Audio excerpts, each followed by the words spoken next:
The ocean floor is a museum of the bizarre and a master of illusion. When we send cameras into the murky depths, our eyes often play tricks on us, leading us to misinterpret what we've actually found. Take this discovery from 1986. Off the coast of Japan, divers found the Yonaguni Monument. It is a massive, terraced stone structure with perfectly stepped geometry that resembles a sunken city. Contrast that sprawling complex with this. In 1901, sponge divers pulled this tiny, corroded green lump of rock from a Roman shipwreck. It looks completely unrefined, debris pulled from the seabed. The contrast is stark. One of these is a complete illusion created by natural forces, while the other is a functional piece of ancient technology. Human brains are hardwired to look at straight lines and right angles and immediately assume intentional design. To separate a naturally occurring geofact from a true artifact, we must look past our intuition and rely entirely on the scientific method.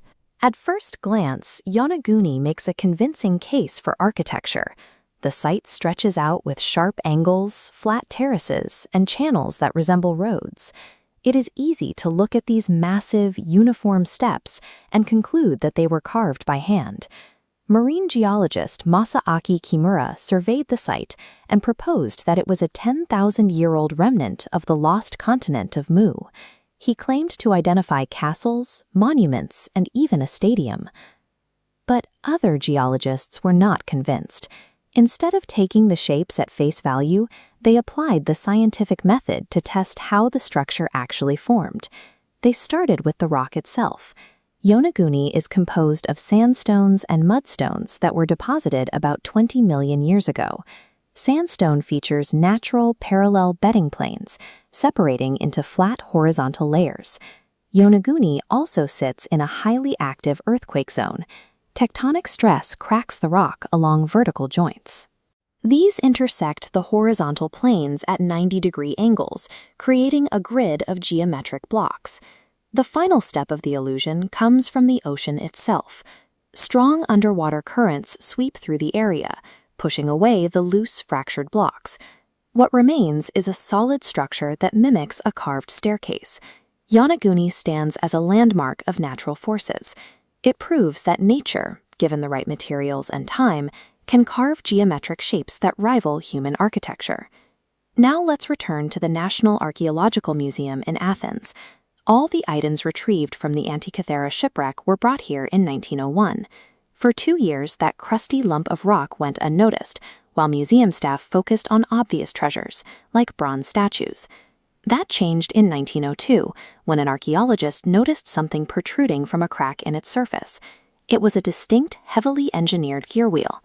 Fast forward a century. Researchers eventually used high-resolution CT scans to peer through the dense, calcified corrosion, finally revealing what was hidden inside the stone.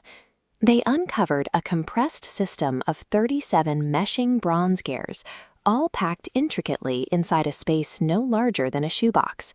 By turning a hand crank, the user activated a series of gear ratios. The mechanism computed astronomical positions and predicted the exact dates of solar and lunar eclipses, decades in advance. It even served a cultural function, featuring a dial designed to track the 4-year cycle of the ancient Pan-Hellenic athletic games, including the Olympics. The pinnacle of the device's engineering was a feature known as epicyclic gearing.